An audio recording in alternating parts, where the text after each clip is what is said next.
ഇന്നത്തെ വീഡിയോയിൽ നമ്മൾ ഡിസ്കസ് ചെയ്യാനായിട്ട് പോകുന്നത് വാട്ടർ ചേഞ്ച് ചെയ്യുന്ന സമയത്ത് മീനുകൾക്ക് സ്ട്രെസ് വരാതിരിക്കാനായിട്ട് ശ്രദ്ധിക്കേണ്ട കുറച്ച് കാര്യങ്ങളെക്കുറിച്ചാണ്.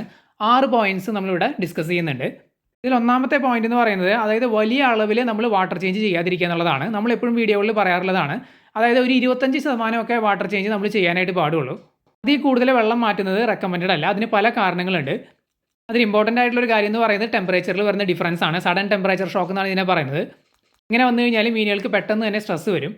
ഇത് കൂടാതെ നമ്മൾ ഹ്യൂജ് വോളിയത്തിലൊക്കെ വെള്ളം മാറ്റുകയാണെന്നുണ്ടെങ്കിൽ വരുന്ന വേറൊരു പ്രശ്നം എന്ന് പറയുന്നത് വെള്ളത്തിലുള്ള ബെനിഫിഷ്യൽ ബാക്ടീരിയാസ് ഒക്കെ കുറേയൊക്കെ മിസ്സായി പോകും. പിന്നെ വീണ്ടും ടാങ്കിൽ സൈക്കിൾ ചെയ്ത് വരാനായിട്ട് സമയമെടുക്കും. അപ്പോൾ ഇതൊക്കെയാണ് നമ്മൾ ഒരു പരിധി കൂടുതൽ വെള്ളം കളഞ്ഞു കഴിഞ്ഞ് കഴിഞ്ഞാൽ ഫിഷ് ടാങ്കിൽ വരുന്ന മാറ്റങ്ങൾ. അപ്പോൾ 25 to 30% വെള്ളം മാത്രമേ നമ്മൾ ഫിഷ് ടാങ്കുകളിൽ മാറ്റി കൊടുക്കാവൂ. വാട്ടർ പാരാമീറ്റേഴ്സിൽ സഡൻ ആയിട്ടുള്ള എന്ത് ഷിഫ്റ്റ് വന്നാലും അത് മീനുകളെ സീരിയസ് ആയിട്ട് തന്നെ ബാധിക്കും. ഈ രണ്ടാമത്തെ പോയിന്റ് എന്ന് പറയുന്നത് നമ്മൾ ഫിഷ് ടാങ്കിൽ 25% അല്ലെങ്കിൽ 30% വെള്ളം മാറ്റി അടിഭാഗം ക്ലീൻ ചെയ്തതിന് ശേഷം ഫ്രഷ് വെള്ളം നമ്മൾ ടോപ്പ് അപ്പ് ചെയ്ത് കൊടുക്കുന്ന സമയത്ത് ആ വെള്ളത്തിൻ്റെ ടെമ്പറേച്ചറും ടാങ്കിലുള്ള വെള്ളത്തിൻ്റെ ടെമ്പറേച്ചറും ഈക്വൽ ആയിരിക്കണം. ചെറിയ ഡിഫറൻസ് ഒക്കെ ആണെന്നുണ്ടെങ്കിൽ മീനുകൾ നോർമലി അഡാപ്റ്റ് ആവാറുണ്ട്. വലിയ ഡിഫറൻസ് ആണെന്നുണ്ടെങ്കിൽ തീർച്ചയായിട്ടും മീനുകൾക്ക് സ്ട്രെസ് വരാൻ സാധ്യതയുണ്ട്. പ്രത്യേകിച്ച് ഓസ്കാർ പോലുള്ള മീനുകളൊക്കെ ആണെന്നുണ്ടെങ്കിൽ വളരെ ടെമ്പറേച്ചർ സെൻസിറ്റീവ് ആണ്. അവർ ഇതുപോലെ സ്ട്രെസ് ഒക്കെ വരുന്ന സമയത്ത് സൈഡ് ചെരിഞ്ഞ് കുറേ നേരമൊക്കെ കിടക്കാറുണ്ട്. ഓസ്കാർ മത്സ്യങ്ങൾ ഇങ്ങനെ കിടക്കുന്നത് ഈ ഒരു ടെമ്പറേച്ചറിൻ്റെ കാര്യം കൊണ്ട് മാത്രമല്ല, വേറെ പല കാര്യങ്ങൾ കൊണ്ടും സ്ട്രെസ് വന്നു കഴിഞ്ഞ് കഴിഞ്ഞാൽ അവരങ്ങനെ സൈഡ് ചെരിഞ്ഞ് കിടക്കാറുണ്ട്. ടെമ്പറേച്ചർ എന്ന് പറയുന്നത് ഒരു ഫാക്ടർ മാത്രമാണ്. അപ്പോൾ നമ്മൾ ആഡ് ചെയ്ത് കൊടുക്കുന്ന വെള്ളത്തിൻ്റെ ടെമ്പറേച്ചറും ടാങ്കിലുള്ള വെള്ളത്തിൻ്റെ ടെമ്പറേച്ചറും മാച്ച് ആവണം, അല്ലെങ്കിൽ അറ്റ്ലീസ്റ്റ് ക്ലോസ് ആയിട്ടെങ്കിലും ആയിരിക്കണം. ഇനി വാട്ടർ ചേഞ്ചിൻ്റെ സമയത്ത് മീനുകൾക്ക് സ്ട്രെസ് വരാതിരിക്കാനായിട്ട് ശ്രദ്ധിക്കേണ്ട മൂന്നാമത്തെ പോയിന്റ് എന്ന് പറയുന്നത് നമ്മൾ ക്ലീൻ ചെയ്യുന്ന സമയത്ത് എപ്പോഴും ജെന്റിലായിട്ട് വേണം ചെയ്യാനായിട്ട്. അതായത് സഡൻ ആയിട്ടുള്ള മൂവ്മെൻറ്റ്സ് ഒക്കെ ഒഴിവാക്കിയിട്ട് സ്ലോ ആയിട്ട് ചെയ്യുക.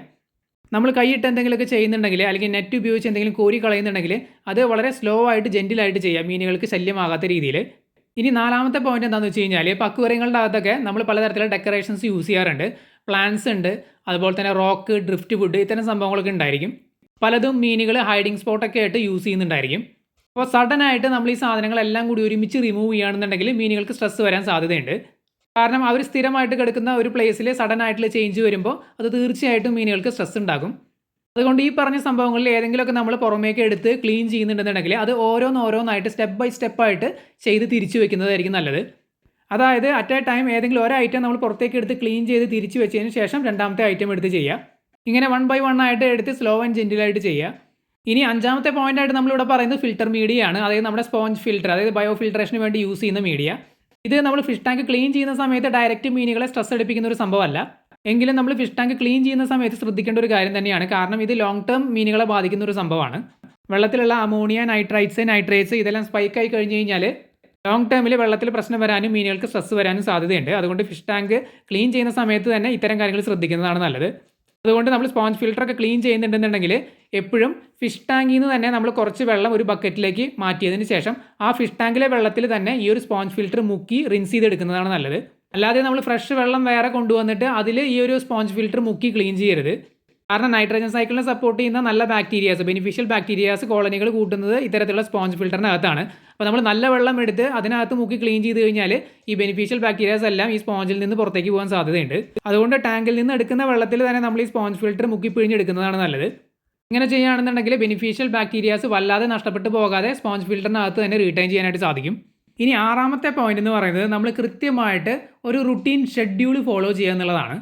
അതായത് വാട്ടർ ചേഞ്ച് ചെയ്യാനായിട്ട് നമ്മൾ കൃത്യമായിട്ട് ഒരു ദിവസം ഒരു വീക്കിൽ ചൂസ് ചെയ്യുന്നത് വളരെയധികം നല്ലതാണ്. എന്നിട്ട് ആ ഒരു സൈക്കിൾ നമ്മൾ കണ്ടിന്യൂസ് ആയിട്ട് എല്ലാ വീക്കിലും ഫോളോ ചെയ്യുക.